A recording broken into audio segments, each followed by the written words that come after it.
Hi friends, ಯಾರೆಲ್ಲ ಜಾಬ್ಗೋಸ್ಕರ ಅಲ್ಲಿ ಇಲ್ಲಿ ಹುಡುಕ್ತಾ ಇದ್ದಾರೋ, ಅಥವಾ ಸ್ಟೂಡೆಂಟ್ಸ್ ಸೈಡ್ ಹಸಲ್ಸ್ಗೋಸ್ಕರ ಸರ್ಚ್ ಮಾಡ್ತಾ ಇದ್ದಾರೋ, ಅಥವಾ ಹೌಸ್ ವೈಫ್ಸ್ ವರ್ಕ್ ಫ್ರಮ್ ಹೋಮ್ಗೋಸ್ಕರ ಸೀರಿಯಸ್ ಆಗಿ ಎಲ್ಲ ಕಡೆ ನೋಡ್ತಾ ಇದ್ದಾರೋ, ಅವ್ರಿಗೆ ಈ ರೀಲನ್ನು ಶೇರ್ ಮಾಡಿ.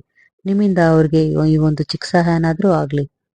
ಎಲ್ಲರೂ ಫ್ರೀಲಾನ್ಸಿಂಗ್ ಮಾಡಿದ್ರೆ ಚೆನ್ನಾಗಿ ಅರ್ನ್ ಮಾಡ್ಬೋದು ಅಂತ ಹೇಳ್ತಾ ಇರ್ತಾರೆ ಅಲ್ವಾ.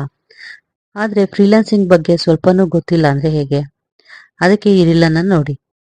ನಮ್ಮ ಭಾರತದಲ್ಲಿ ಫ್ರೀಲಾನ್ಸಿಂಗ್ ಮಾಡೋದ್ರಿಂದ ಸಿಗುವ ಸ್ಯಾಲ್ರಿ ಎಷ್ಟು ಗೊತ್ತಾ? ತಿಂಗಳಿಗೆ 20ರಿಂದ 50 ಸಾವಿರದವರೆಗೂ ದುಡ್ಕೋಬಹುದು. ಅದು ಕೂಡ ನಿಮ್ಮ ಫ್ರೀ ಟೈಮಲ್ಲಿ 2 to 3 ಅವರ್ಸ್ ಸ್ಪೆಂಡ್ ಮಾಡಿದ್ರೆ ಸಾಕಾಗುತ್ತೆ. ಸರಿ, ಸಂಬಳ ಎಷ್ಟು ಬರುತ್ತೆ ಅಂತ ಗೊತ್ತಾಯ್ತು. ಫ್ರೀಲಾನ್ಸಿಂಗ್ ಜಾಬ್ ಯಾವುದು ಅಂತ ಗೊತ್ತಾಗ್ತಾ ಇಲ್ವಾ?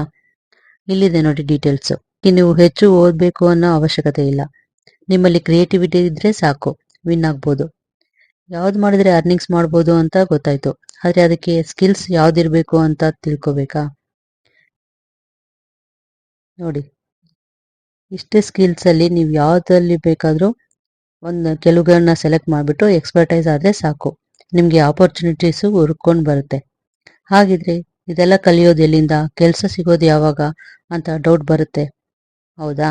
ಅದಕ್ಕೆ ಅಂತಾನೆ ಸ್ಕಿಲ್ಸ್ನ ಫ್ರಮ್ ದಿ ಸ್ಕ್ರಾಚ್ ಕಲ್ಸ್ಕೊಟ್ಟು ಫ್ರೀಲಾನ್ಸಿಂಗ್ ಜಾಬ್ಸ್ ಕೂಡ ಪ್ರೊವೈಡ್ ಮಾಡೋಂಥ ಒಂದು ಅಲ್ಟಿಮೇಟ್ ಪ್ಲಾಟ್ಫಾರ್ಮ್ ಇದೆ. ಇದ್ರ ಬಗ್ಗೆ ನಿಮಗೂ ತಿಳ್ಕೊಬೇಕು ಅಂತ ಇದ್ರೆ ಈ ರೀಲ್ ನನ್ನ ನಂಬರ್ಗೆ ಶೇರ್ ಮಾಡಿ, ಅಥವಾ ಫ್ರೀಲಾನ್ಸಿಂಗ್ ಅಂತ ಕಮೆಂಟ್ ಮಾಡಿ, ನಿಮಗೆ ಡೀಟೇಲ್ಸ್ ತಿಳಿಸ್ತೀನಿ. Thank you.